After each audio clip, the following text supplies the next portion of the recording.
अस्सलाम वालेकुम। आज हमारा टॉपिक एपोप्टोसिस है। एपोप्टोसिस एक्चुअली एक प्रोग्राम सेल डेथ है जिसमें एक सेल खुद ही प्रोटीएजेस यानी एंजाइम को, प्रोटीएज काइंड ऑफ एंजाइम को क्या कर लेते हैं कि वो मैसेज पास कर लेते हैं, सिग्नल दे देते हैं, और फिर वो जो प्रोटीन्स होते हैं, वो जो एंजाइम होते हैं जिसको हम कैस्पेजेस भी कहते हैं, तो वो क्या कर लेते हैं कि पहले सेल के डीएनए और फिर nuclear as well as cytoplasmic protein को डिग्रेड करना शुरू कर देते हैं और ये एपोप्टोसिस यानी सेल डेथ काज हो जाती है। ये प्रोग्राम सेल डेथ है। इसमें एक सेल जो है वो प्रोग्राम के तहत यानी ये सारा काम हो रहा होता है, स्पेशल सिग्नल मिलते हैं और ये हर एक सेल को नहीं मिलते। प्रोग्राम जिस सेल का डेथ टाइम पूरा हो चुका होता है तो उसी सेल को सिर्फ वो सिग्नल मिलते हैं और उन्हीं सिग्नल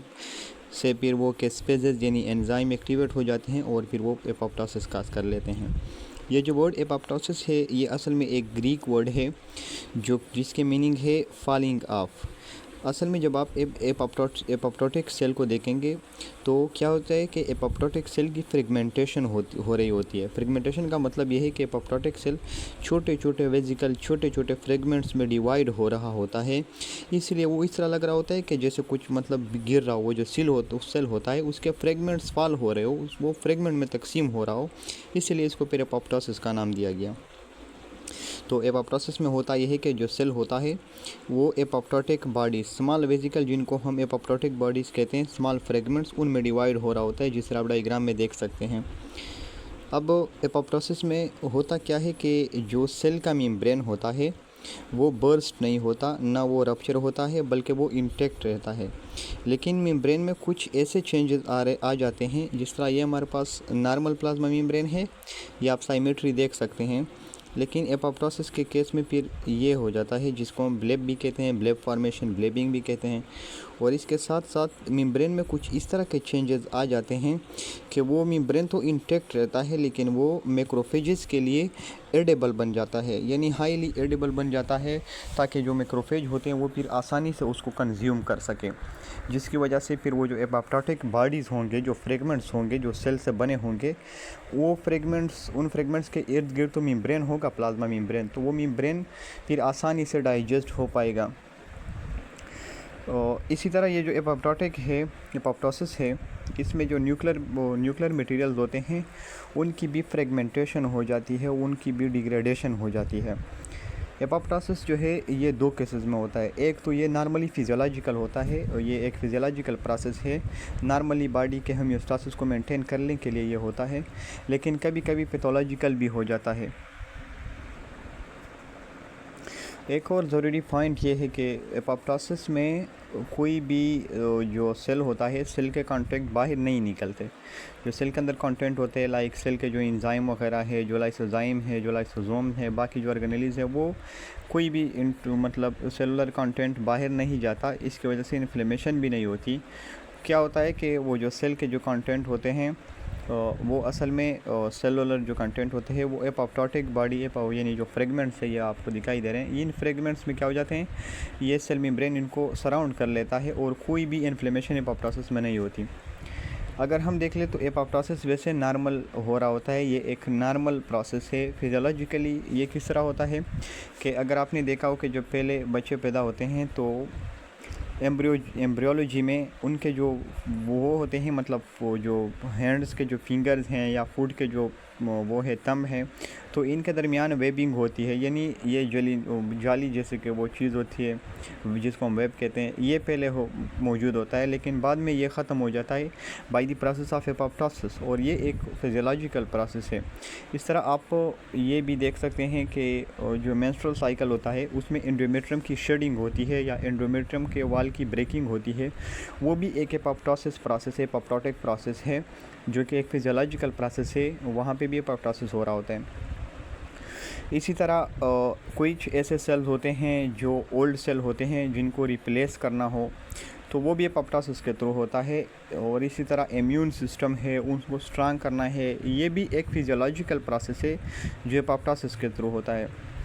और बाकी कुछ ऐसे सेल्स जो डैमेज हो रहे हो उनको रिप्लेस करना, ये सारे ऐसे प्रोसेस हैं जो कि फिजियोलॉजिकल हो रहे होते हैं और ये एपोप्टोसिस के थ्रू होते हैं।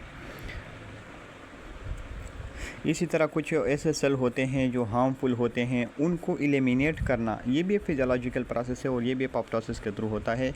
और एक दूसरा एग्जांपल आप लोगों ने इम्यूनोलॉजी में पढ़ा होगा कि इम्यून सिस्टम में जब लिम्फोसाइट्स बनते हैं टी सेल और बी सेल, तो उनकी प्री प्रोसेसिंग होती है। प्री प्रोसेसिंग में ऐसे सेल जो अपने ही बॉडी के एंटी जीन्स के ख़िलाफ़ एंटीबॉडीज़ प्रोड्यूस करे या अपनी ही बॉडी के ख़िलाफ़ टी सेल जो है किलर टी सेल प्रोड्यूस कर ले या कोई इन्फ्लेमेटरी वो रिस्पांस दे दे, तो उन सेल को फिर बॉडी खुद मार देती है, उन सेल को क्या कर लेती है, डेड कर लेती है, उन सेल को डिस्ट्रॉय कर लेती है जो अपने ही सेल को मतलब उनके ख़िलाफ़ इम्यून सिस्टम को प्रोवोक करे या अपने ही सेल को खाना शुरू करे। तो ऐसे सेल जिनको हम कहते हैं ना सेल्फ और यानी जो सेल्फ क्या करते हैं रिएक्शन देते हैं, सेल्फ रिएक्टिव सेल, तो उन सेल को डाई करना, उन सेल को ख़त्म करना, एलिमिनेट करना, ये भी एपोप्टोसिस के थ्रू होता है और ये एक फिजियोलॉजिकल प्रोसेस है। लेकिन जैसे हमने पहले बात की कि फिजियोलॉजिकल के साथ साथ एपोप्टोसिस पैथोलॉजिकल भी है। तो पैथोलॉजिकल किस तरह है कि कुछ ऐसे सेल जीन को मतलब ऐसे सेल जीन में मतलब उनका डीएनए डैमेज हो चुका होता है, तो वो सेल आगे प्रोलिफरेट ना कर ले, आगे डिवाइड ना हो जाए, वो डीएनए डैमेज डीएनए का सेल उसको ख़त्म करने के लिए भी एपोप्टोसिस होता है और ये एक पैथोलॉजिकल प्रोसेस है। सिमिलरली कुछ ऐसे सेल होते हैं जिनमें मिसफोल्डेड प्रोटीन जो होते हैं वो जमा हो जाते हैं, यानी एंडोप्लाज्मिक रेटिकुलम में मिसफोल्डेड प्रोटीन जो है वो बहुत ज़्यादा एक्युमुलेट हो जाते हैं और पूरा जो सेल होता है वो मिसफोल्डेड प्रोटीन से भर जाता है। तो ऐसे सेल में इतनी ज़्यादा मिसफोल्डेड प्रोटीन को ठीक करना चूँकि नामुमकिन होता है, मुश्किल होता है, तो इसीलिए उस सेल को भी पैथोलॉजिकल प्रोसेस के थ्रू क्या कर लेते हैं, एपोप्टोसिस उसकी हो जाती है, उसको डाई कर लेते हैं, उसको मतलब फेगोसाइटोस कर लेते हैं। तो ये भी एक पैथोलॉजिकल कंडीशन है जिसमें एक सेल की डेथ हो जाती है। इसके अलावा जब माइटोकॉन्ड्रियल परमिएबिलिटी बढ़ जाए किसी सेल की, तो वो जो सेल होता है उसकी भी पैथोलॉजिकली क्या हो जाती है, फेगोसाइटोसिस। इस तरह अगर आपने पेरेन्काइमल सेल को देखा हो, यानी ऐसे आर्गन पेरेन्काइमल आर्गन जो होते हैं, जिस तरह पेंक्रियाज हो गया, ऐसे आर्गन्स में जब कोई डक की ऑब्स्ट्रक्शन हो जाती है, जिस तरह आपको डायग्राम में दिखाई दे रहा है, ये पेंक्रियाज है, इसके डक की ऑब्स्ट्रक्शन हो गई, तो यहाँ पे फिर पेरेन्काइमल सेल्स जो होते हैं वो क्या हो जाते हैं, वो पैथोलॉजिकली उनकी डेथ हो जाती है, उनकी एपोप्टोसिस हो जाती है। और इस तरह जो कैंसरस सेल होते हैं या फिर ट्यूमर सेल्स जो होते हैं उनकी भी पैथोलॉजिकली डेथ काज हो जाती है और वो भी हमारे पास एपोप्टोसिस का ही प्रोसेस होता है। लाइक इस डायग्राम में आप देख ले कि एक हेल्थी सेल है, लेकिन जब उसमें जेनेटिक एरर्स आ जाते हैं फ्रॉम इंजरी या जो भी कोई उसमें म्यूटेशन हो जाता है, कोई इंजरी आ जाती है, तो वो जो सेल होता है पहले तो कोशिश करते हैं कि उस सेल को रिपेयर किया जाए, लेकिन अगर फिर भी रिपेयर के काबिल ना हो तो फिर उस सेल को क्या करते हैं, ये लास्ट में आप देख सकते हैं कि सेल के प्रोग्राम डेथ हो जाती है और एपोप्टोटिक बॉडीज़ सेल से सिक्रीट हो जाते हैं। आप इस डायग्राम में भी देख सकते हैं, ये विएबल सेल है और जहाँ पे कैस्पेज या आपको लाजमी ज़ाहिर हो रहा है, आप देख सकते हैं कैस्पेज एक्टिवेशन। तो यहाँ पे जब कैस्पेज की एक्टिवेशन होगी, यानी वो जो एंजाइम थे जिनकी हम बात कर रहे थे कि वो फिर अपने डीएनए और अपने प्रोटीन्स को खाना शुरू कर देते हैं, वो कैस्पेज एंजाइम जब एक्टिवेट हो जाते हैं तो फिर ये एपोप्टोसिस हो जाती है सेल की। आप देख सकते हैं एपोप्टोटिक सेल को, यहाँ पे फ्रेगमेंटेशन फिर हो जाती है। और this was everything about apoptosis. आगे फिर हम एपोप्टोसिस के मैकेनिज़्म को पढ़ेंगे कि मतलब ये कैस्पेज जो एंजाइम है ये किस तरह एक्टिवेट होते हैं, उनका मैकेनिज़्म किस तरह है और ये प्रोसेस किस तरह हो रहा होता है। इंशाल्लाह वो फिर हम नेक्स्ट लेक्चर में हम डिस्कस करेंगे। Thank you so much.